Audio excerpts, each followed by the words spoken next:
Hey, seventh grade. So our learning target today is I can solve using compound interest. So a little bit different than yesterday's lesson. Yesterday's lesson was simple interest. Today we're going to talk about compounding interest. It should be on page 27. So let's talk about what compound interest is. Compound interest is interest that is calculated on the principal, just like yesterday, but it's also, so the word and is important here, it's also calculated by previously earned interest. So it compounds, it builds upon it, which is a little different than simple interest, where simple interest was always calculated principal times rate times time. Now we're going to work off previously earned interest. So our formula that we're going to use right now in today's lesson is the amount of money is A. There's a lot of stuff going on here, guys. The principal will stay the same as it was yesterday. The principal is the amount that you start with. The rate's going to stay the same. And it says to have it in decimal form, although in my class, we're going to actually use the fraction form like we've been doing. Keep it consistent all year. Time is going to stay the same, just like yesterday's work. We're going to measure in years. What's going to be a little bit different is this chunk on the bottom. We're going to talk about how many times that we're compounding it or building upon it. If you do it annually, that's one time. Annually means once a year. Semi always means two, so semi-annually means twice a year. Quarterly means 4 times a year. And then finally, monthly would be every month or 12 times a year. So those are going to be very important words for us. The beauty is it's all in your notes, so you can refer to that if you need it. So the only new words that really are the letter N, the number of times that we're compounding or building upon it, and then these 4 down here, as well as the variable A. Yesterday was an I for interest earned. Okay, so let's take a look at the first example. You're going to definitely need a calculator in today's work. So let's identify our letters before we start. So we have all of these. You have your notes above if you get confused. The amount of money is unknown in this question. We're going to find out what that is in a second. The principal is 1,000. That's how much she starts with. The rate is the percentage, which is 3.5%. And in my class, we're going to just leave it as a fraction. So we're going to just go ahead and write 3.5%. It says that we're going to compound quarterly. Quarterly, if we look at our notes above, quarterly means 4 times a year because quart, that comes from the number 4. So 4 times a year, we're going to compound the interest. And the time is measured in 5 years. So we're going to measure that in years. So there's our formula. The thing that's unknown, as you can see, is the amount, the A. That's what we're going to solve for. So the beauty is this won't be a hand method problem because it looks kind of ugly. We will be solving for the variable A the whole time. So we put all of this stuff in where it belongs. Make sure we're using parentheses. That will be very important in our work today. All right. So the principal is 1,000 that we start with. So we're going to go ahead and put a 1,000 there. In this formula, we have a 1 plus. The rate is going to go in the numerator. And in my class, we measure this as a percentage. So that's 3.5 over 100. Make absolutely sure that you put a parenthesis around that. So if that's 3.5 over 100 is the rate in the numerator. We have this giant parenthesis right here. Giant parenthesis. I'm going to make it a little bit bigger. Giant parenthesis. Okay. And then we're going to divide that by the number of times we're compounding it. The n value we said was 4. So in this n spot, we put a 4. And then out here in the power, we're going to take the number of times we're compounding it times the number of years. So we're going to compound it, it says 4 times the n times t. And for 5 years, the t value here is 5. So go ahead and take a look at that. If that's too fast, go ahead and catch up.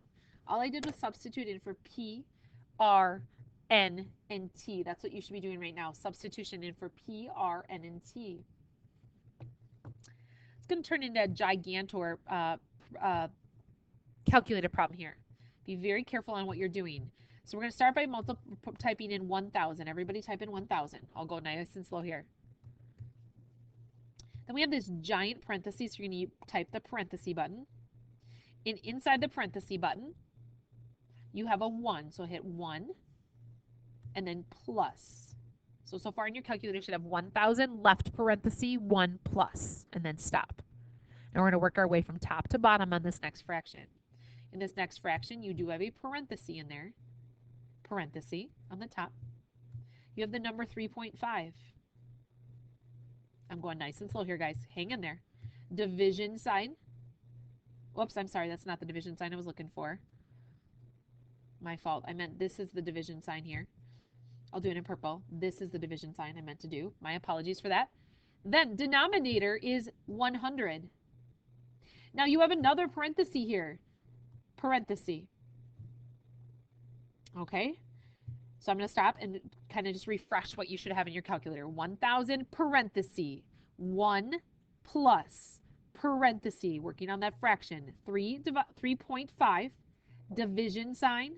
100 parenthesis. Now I'm working my way down. Now I have this division sign here. There it is. And then I have this 4 in the denominator. And then we have this gigantor parenthesis. And now we have this power coming. Remember in my class, the power, we use this little arrow. Go find the arrow. Here's the arrow.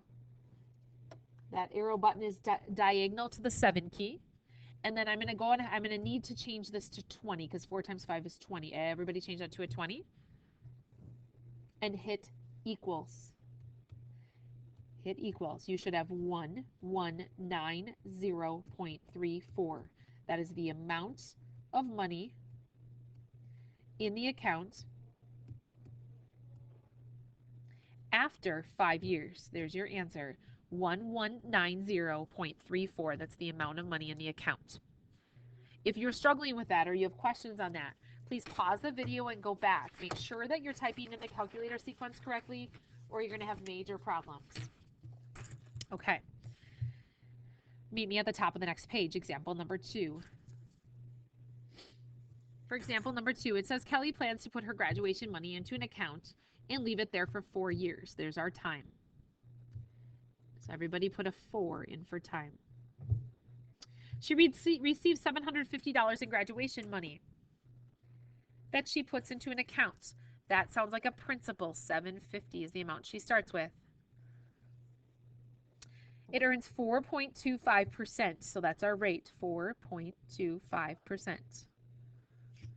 She's compounding the interest semi-annually. So if you go back to our notes on the previous page, semi means twice, but semi-annually means twice. So we're going to go ahead and put a 2 in for the number of times we compound. Everybody should put a 2 in there. How much will be in Kelly's account at the end of 4 years? So the thing that's unknown, again, is the amount. So we're solving for the amount. All right, nice and slowly, we're going to input all of this information. So we're finding the amount in the account after 4 years. The principal there is $750. So we put $750 in for P. We have this giant parenthesis. 1 plus. The rate is 4.25%, which is 4.25 over 100 in my class. We're not going decimal form on that. So parenthesis on the top for the rate.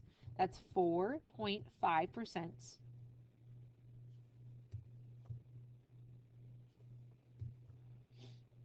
over 100 by definition of percent. Now remember we have this giant parenthesis on the outside. So we're going to have this giant parenthesis here. Then we're going to divide that by the number of times we compound this n value. The number of times we compound is semi-annually, so twice. And then we're going to do to the power, so we're going to need this little button when we use our calculator, to the n times t.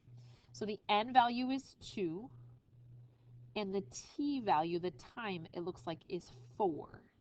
So that's going to change to an 8 when we go to put in our calculator, 2 times 4. All right, pick up those calculators. On our calculator, here we go. We type in 750. Everybody do it. 750. You have this giant parenthesis, left parenthesis, and then we have 1 and then plus. Working our way down this next piece then. We have another parenthesis, putting in our rate, 4.5, division sign. Keep going, guys. Divide by 100, another parenthesis, division sign, 2, right hand parenthesis, power button. And then we're substituting this in as an 8. 2 times 4 is 8. When we're done solving that, you should have an answer of $887.40. Is the amount in the account after 4 years. Questions on that? You should be pausing the video, replaying, or see if the sub can help you if you have a sub today. Compound interest. It's compounding over and over and over.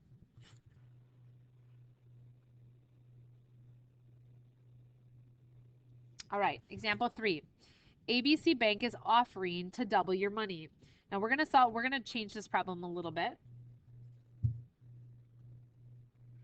It says that if you invest them at 6% interest, compounding quarterly, so we have 6% is the rate.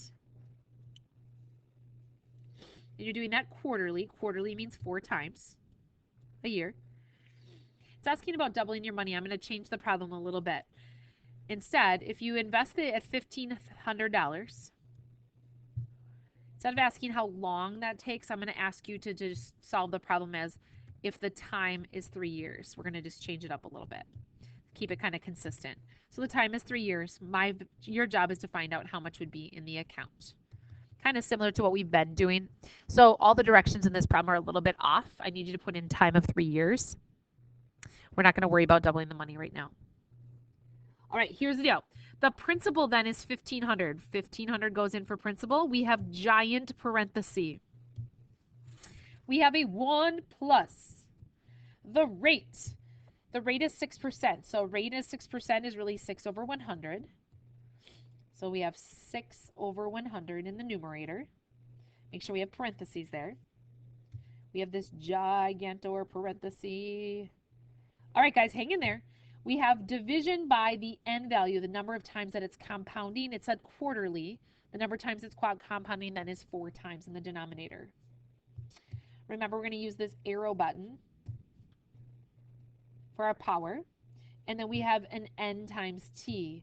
The n value is 4, and the t value is 3. Okay, so that's going to turn into a 12 when we go to put that in our calculator because 4 times 3. So be careful about that because the calculator can't accept all of that at once.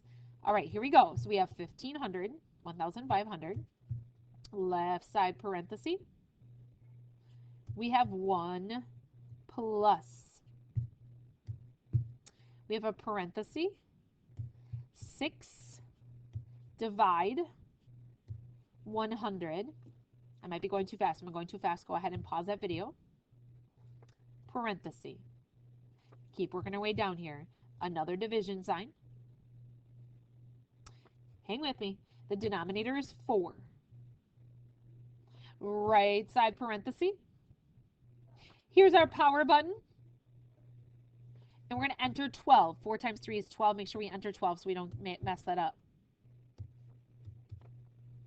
All right, guys, the final answer, that the amount that should be in the account on this problem is $1,793.43.